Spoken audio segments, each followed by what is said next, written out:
Super. Well, it's a pleasure to welcome to our final piece of the day, which is our executives panel. And today you've heard a venture capital perspective, you've heard the voice of the disruptors, but one of the most important voices is that of the buyers. The large companies today, they're actually evaluating how to use this kind of new technology. And today we've got some representatives from a range of sectors, so I'm very excited to hear their perspectives. As before, actually, could we start with just a 30-second introduction to your role and your company?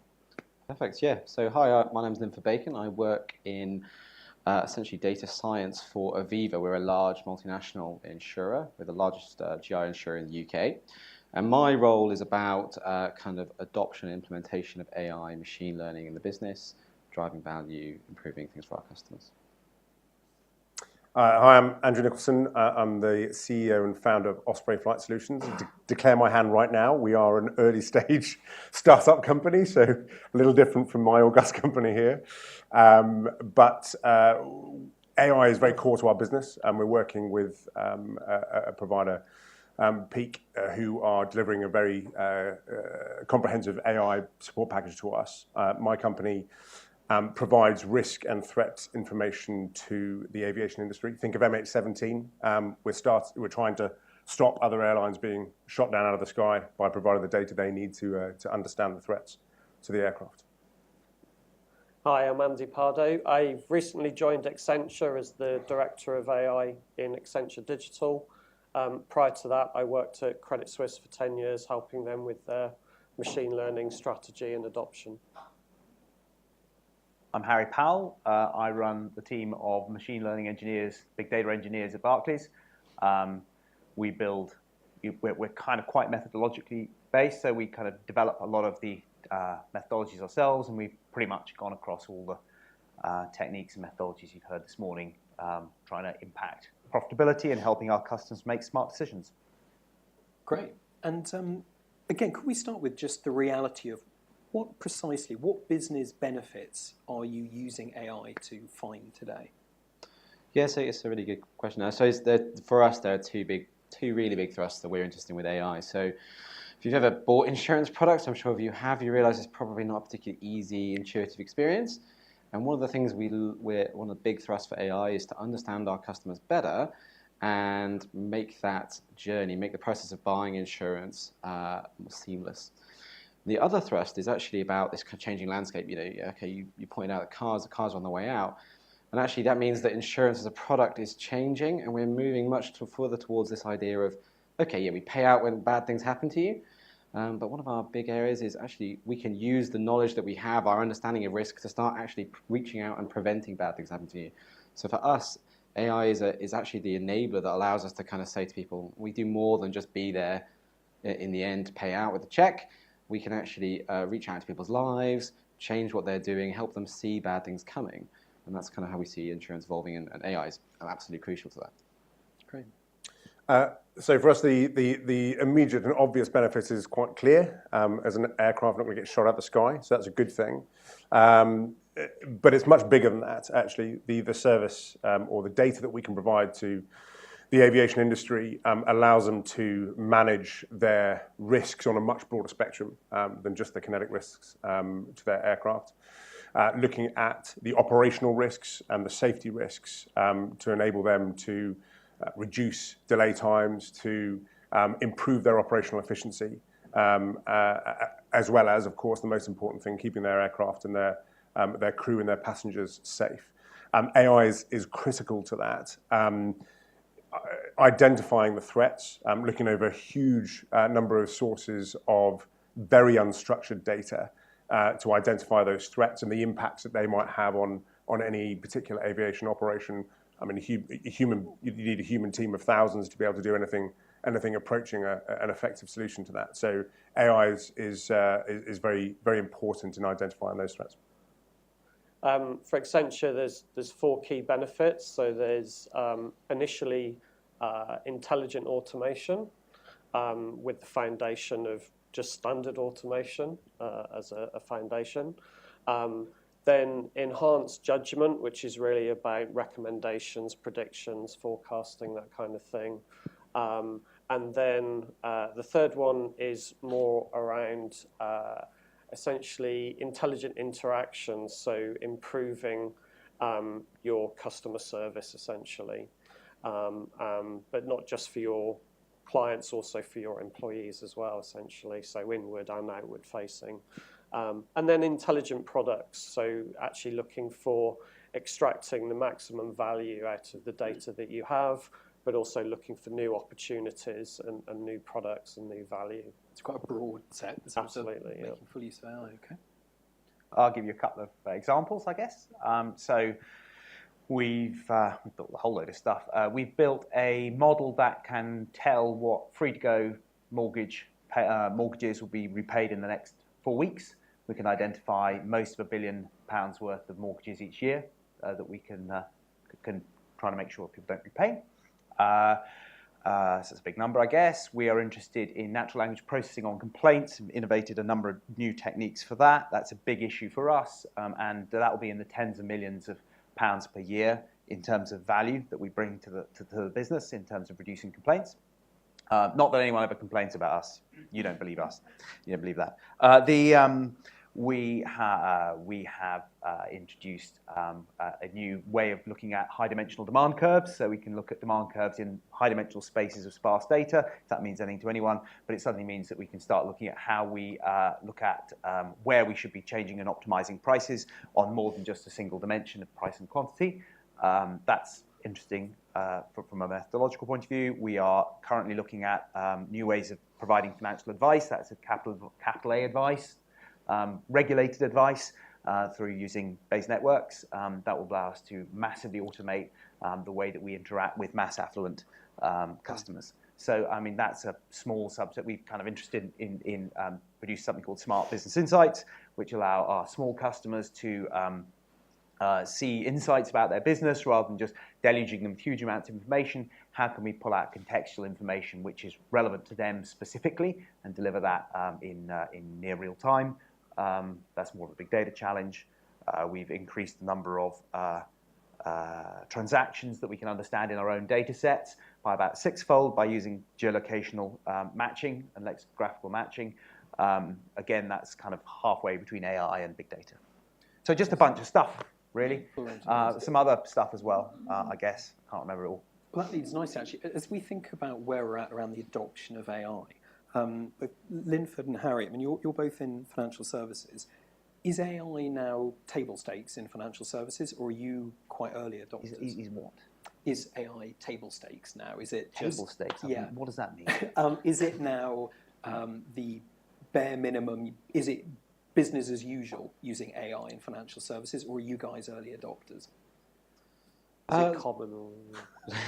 Well, insurance, I guess, it depends where you want to draw the line on AI, right? Mm-hmm. So insurance has been using data science to understand risk for a very, very long time. It's actually why I think insurance is quite a fruitful place to be in terms of AI, because of that acceptance that actually data is a lot better than people at understanding risk. So the days of having someone stroke their beard and say, oh yes, your car insurance should be X are over, and now all our prices are algorithmic, kind of. So there's a lot of investment in that. In that sense, it's table stakes. If you don't do that, you can't possibly be competitive. It's a very competitive market. On the other hand, taking the realization that actually it doesn't just apply to pricing, it doesn't just apply to marketing, it can apply to how you run your business, how you make operational decisions across the business, how you can detect fraud, and some of the cool stuff that we're doing with it.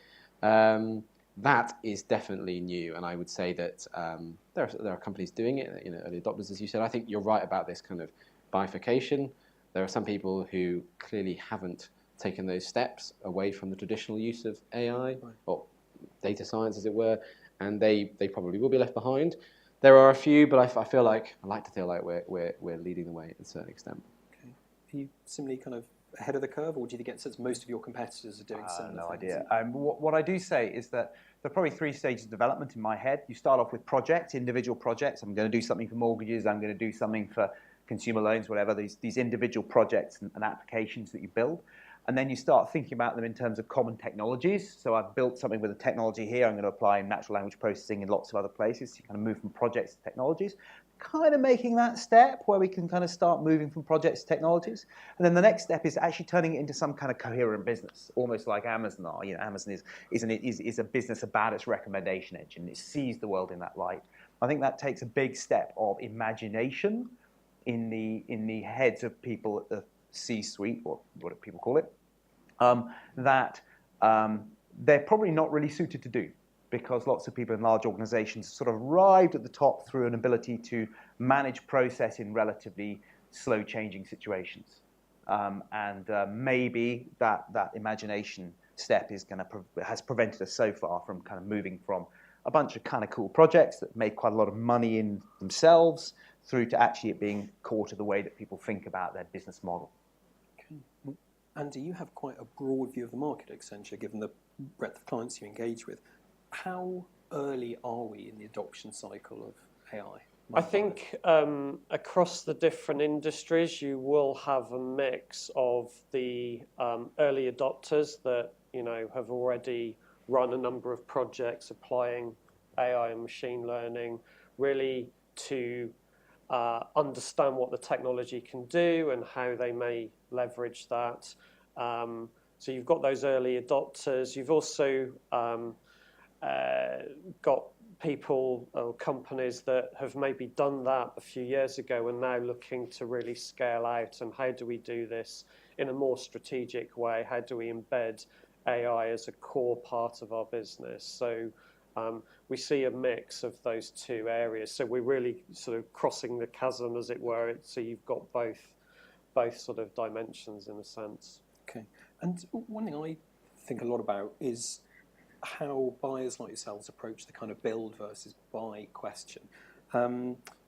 Maybe, Andrew, could you just give us a sense of how do companies think about build versus buy? And are you engaging with third-party suppliers you mentioned? Are you building capabilities, or a bit of both? How do you just go about thinking about that? Yeah, it's a really interesting one. It's one that obviously we're grappling with as an early stage company. I mean, we went out to the market to third-party providers because we wanted to get a capability built rapidly, and we knew that. Well, in fact, we knew that we didn't know enough about AI and about the capabilities. Although we knew we needed that as part of our solution, we knew that we didn't know enough to go out and build a team internally to be able to deliver that service. Hence why I went out to the market and looked for a third-party provider. I think inevitably over time we will try and bring that largely in-house, just for speed of development. I mean, the rapid prototyping that we're doing at the moment, having an in-house team is going to speed that up in time. But it's still going to take us the time to develop enough of an in-house knowledge to be able to build an internal team to do that. Okay. And Andy, again, just your perspective from all the clients you see, are most of them adopting this kind of hybrid approach, or? Yeah, I think that's right. So again, I think when they first start to test the technology, they may do some internal work using some of the sort of open source technologies just to experiment with, essentially, and try things out. But then when they get to the point where they realize this is a strategic capability, they'll then look to sort of scale up and maybe use more robust either vendors or partners to actually allow them to scale that out. So kind of proof of concept often in-house. Yeah, initially, and they'll and again, even with the proof of concept, they may not have the skill set to do that, so they may bring in someone to just show them how to do it and say, this is how we do that, and then the organisation will learn from that and then maybe try to do it themselves a few more times. But then there's that, you get to a certain level where the organisation realise they need to fully embrace this, and how do we do that? As you were saying, going from smaller projects to how do we build that technology infrastructure that supports the rollout of AI across the organisation? Sorry, if we might just jump in there again. I think one of the really interesting things is your point about the proliferation of applications where AI is being used in very specific sectors, and we're a good example of that. We're very, very clearly defined market and a clearly defined need, and the sort of things that the specific data points that we're trying to draw out of very large amounts of unstructured data mean that third-party providers don't necessarily have the knowledge in that specific area. That domain expertise. Exactly. So, and that domain expertise is becoming more important as applications become more specific to a particular sector. So there is a learning process that we've gone through with our provider around them learning how that we need to that service to work and how the AI needs to be applied in that particular area. So it's a consideration with them. And Linford and Harry, to what extent, I mean, you have a different set of challenges. You're not short of resource, but you have other challenges. To what extent are issues of data fragmentation and legacy IT actually preventing you or inhibiting your ability to embrace AI? Yeah, well, I would come out and say that they are a serious problem for us. Aviva is a 300-year-old organisation, and kind of legacy IT is absolutely the bane of our lives. It kind of feeds quite nicely into the question you're just asking about where we draw the line with externals and internals, because that's probably what we say we're very good at internally in the data science team that I look after. Bringing together, sourcing, understanding how the data is created in our organization is not trivial, really, given the way we're laid out. If we were a startup born in the cloud kind of thing, maybe it'll be there, but we've definitely not got that. So, yes, it's a problem. It's a problem that we are well set up to kind of address. Yes, it would be nice if it were better. It is a big thing that slows us down, and I think companies that can address that very quickly, who can move their infrastructure quickly to things like the cloud, can start to simplify their systems, can make more of AI, right? People who lock their data away and never get at it. There's something about a culture as well. When we create data as an organization, not everyone is thinking about how we're going to be able to use it or whether we're storing it in a way that other people can use. That's that burning money, isn't it? So data is the new oil, and we are kind of pouring it out on the street. So there are challenges. It's a challenge for us. Okay, Harry, similar. So, I mean, yeah. So we're 327-year-olds. So we beat you. Yeah, and so I think we have 250 different IT systems in the bank, and our database has something like 250,000 tables in it, right? A lot of stuff. And so people talk a lot about legacy IT systems, but really, I think more than that is legacy IT people, legacy IT culture. So if you're a bank, right, what you really care about is that your systems don't go down, that your ATMs work on a Saturday night when people are lining up, that you don't get in the Daily Mail for having your systems going down. So you have a whole culture around, and you also have some pretty dodgy IT systems from the world gone by. Right? Your whole culture is about not doing anything that will jeopardize that stability. And so innovation and quick turnaround and getting things into the market and trying things out when you don't want to be sitting in a queue for 6 months to get your latest, application into production or whatever. That's your big challenge, right? And when we're talking about buying IT things from startups or whatever, one of the big reasons you want to build in a bank like ours is just time to market. If it takes you 9 months to procure something and then 6 months to get some servers and another 3 months to do the PA, you'd be quicker just to build it, right? Just start coding. That was a different question. Sorry. Andy, slightly tricky question, if I may. Consulting and system integration firms obviously make money by deploying large numbers of bright analysts. Do you think AI represents a slightly more fundamental challenge to the business model of consulting companies and system integrators by perhaps automating a growing amount of that lower value work? No, because I think this is all about automating the simple work, allowing businesses to change their business models, improve their business models, add more value to their customers. So doing more high order sort of value creation. And I think sort of everyone will just move on that journey. So I think the professional services companies up the value will chain. just move up and do more complex, interesting work. Okay.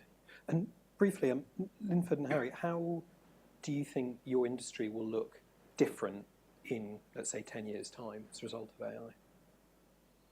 That's a very big question. Insurance is you're absolutely right that insurance is changing dramatically right now. Motor. We've got a huge motor book, and we're very interested in where motor's going. What's interesting about Aviva is we have a very strong understanding of our purpose. It's not about motor or home insurance. It's about uncertainty. Our purpose is defy uncertainty. Well, I can't say to you before. We've allowed, because we follow that purpose, it's allowed us to move with the time and change as the industry changes. And so insurance of the future will not be about, I don't think, being there at the end of the day with a check when someone's broken into your house or you've had an accident or you've been injured. It will be much more proactive and in your life. We'd like to be there for you. Removing uncertainty from your life isn't just about being there when the bad things happen, it's about stopping the bad things from happening. We feel like we're very well placed. We understand about the risks that impact people's lives, right? And so we think we are very well placed to help people mitigate those risks, to provide services that actually can change the outcomes, not just kind of pick up the pieces. And that's what I think insurance will, altogether, that's what insurance will look like in the future. It'll be about helping you prevent bad things happening in your life, see them coming, take avoiding action, not just picking up the pieces at the end. Fascinating. Harry? So we have an old-fashioned business model, I mean, all banks do, which are a bundled business model. We kind of lose money on you for 20 years, giving you a free current account, and then we hope you'll take a mortgage out at the end of it. That'll go because it's not sustainable. And we are under increasing pressure from, fintechs and all that kind of stuff who want to unbundle our offering. The big question there is, can we get innovation before they get scale, right? That's the equation. We'll see where that comes out. Where that leaves us as an organization is we can't be the same as we were. And I think where it lies and where a lot of our work around financial advice is the case is that if we are at the center of the way people essentially record their behavior through credit card and debit card transactions and through the choices they make, then we can increasingly help them make those decisions. And in some sense, that's quaint, right? Because we're going back to the old bank manager, right? And the old bank manager was brilliant at helping people make decisions. His problem is he's not scalable, right? Or he is scalable, you just employ more bank managers. But no one wants to do that. So we're able to produce low marginal cost scalable solutions in terms of advice. And that's where AI actually might be able to re-establish the bank's prominence in the way that people make financial decisions about their lives, which are, of course, the central decisions that many people make, mortgages, education, retirement, all those sorts of things. Re-establish the bank at the center of that because we will, I guess, continue to be the people who know what you do each day. Interesting. So like most things in life, you'll sort of come around the circle and end up at the same place you started, but in a different way. Let's finish with our quickfire round. Now, you've had a bit of warning about this time, so which I can't spring this on you. 1 or 2 word answers, please. Is the promise of AI overhyped? I think it was a very good answer you saw before. I think something people said before. Short term, absolutely. There's a lot of belief in the kind of turn up, plug it in, and make it happen, which isn't true. Long term, I think people don't realise how much it will change. So, great. Andrew? I'd agree. Anything I'd add to that is that you shouldn't underestimate the challenges of implementing AI in a system. I think that's Great.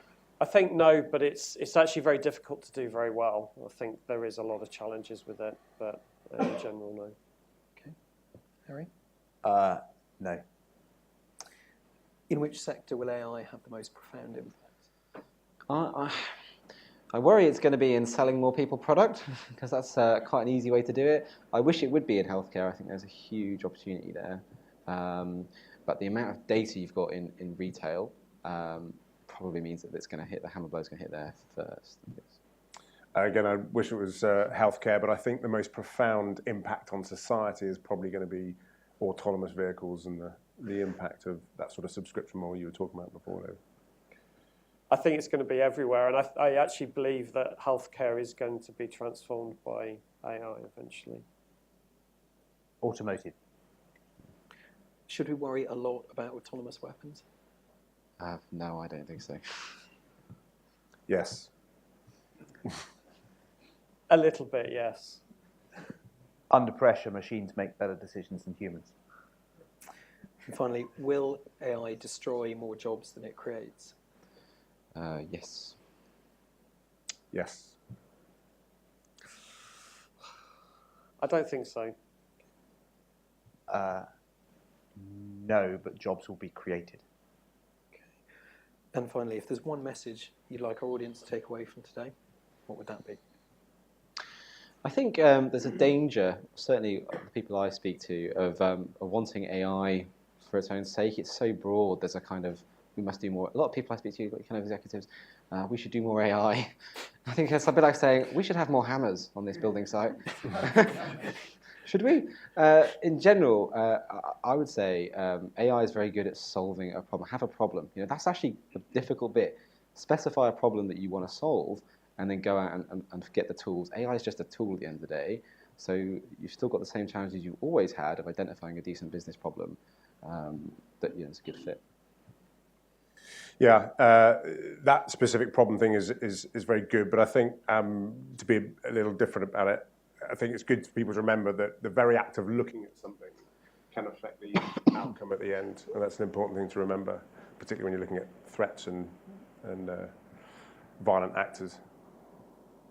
I would say if your company isn't actively investigating the use of AI, you should talk to people and encourage that they should at least start to play with the technology and understand what it can do.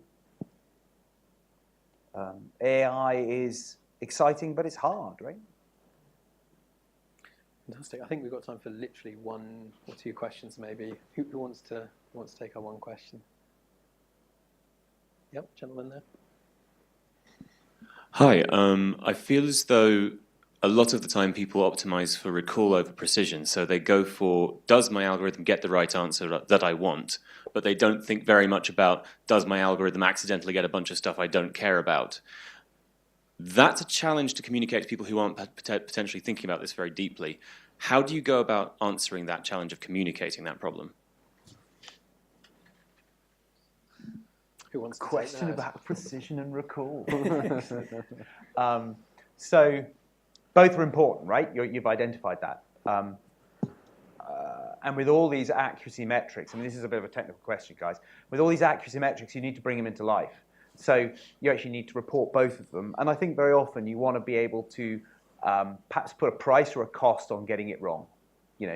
So you say, okay, so I've got this algorithm, and of the 1,000 people it could have identified, it identifies 100, and of those 100, it identifies 90 right? And therefore, if you have a big cost on getting it wrong, which it might be in terms of financial advice, right? You want to be cautious about that and prioritize one over the other. Precision over recall. But if you've got no real problem with getting it wrong, like you're sending out emails on a recommendation system, who cares? Just spray it around. Yeah. I'd further that by saying that that's exactly right. You never train an algorithm to get good precision or recall, right? Because no one cares. They want a business objective here, a business outcome. So those precision and recall numbers, is just saying they have a cost or a benefit associated with them, and that's what you're going to optimize. And so it's all these different metrics are of help to data scientists maybe, but really the business care about an outcome, and that outcome will directly tell you what's important and what you should be optimizing. Super. Simon, sorry, do you have a question there? Quick question. Yeah. Thank you. There's a lot of great early stage companies in the room with products that they're desperate to sell to big companies that are willing to take a step in innovation. What do you find that they get wrong in engaging with big companies, and how can they do it better? So I can have a perspective on that. So I think startups have to realize that actually large companies can take a long time to A, make a decision, B, get to the point where they can be comfortable to introduce that product into a project. So I think, with a startup, you naturally move very quickly and fast and want to, and in some cases need to, but larger companies don't tend to work at that heartbeat. So you need to find large companies or large clients that are a bit more agile. It may be that, not trying to target large investment banks rather than smaller retail banks maybe is a short-term answer to that. But just appreciate that you're working at a different sort of speed essentially, and to acknowledge that. I would absolutely agree with that. The wheels turn very, very slowly in these large organisations. Sometimes it's frustrating. There is actually a lot of money to spend, but you got to go through the hoops. So be prepared for that, I guess. One of the things I find that a lot of people, the mistake that people make is not being clear on why you're different and better and special, and then not being clear on what problem it is you're trying to solve. Again, it's I've got a nice tool, shiny hammer here, and I don't need to buy hammers. I need to buy solutions to problems. And again, you don't sell me your solution. You help me solve a problem. So remember always to tailor what you've got to the problem I might actually have. That's hard because you need to invest in companies to understand their problems, but it will really make you go a long way. If I can't work out how to turn what you've got into a direct problem I need to solve for my kind of internal customers, I can't buy you, I can't make a benefit case, we can't do anything essentially. Great. I think let's leave it there for today. If I could just finish by saying a big thanks to firstly my colleagues at MMC. It's very much a team effort here, together with our friends at Numis for accommodating us today and working in association with us for the report. And of course, enormous thanks to our panellists today, both our first set panel and our current panel. And I think we finish with a round of applause for our current panel, and we'll see you ready for the State of AI 2018.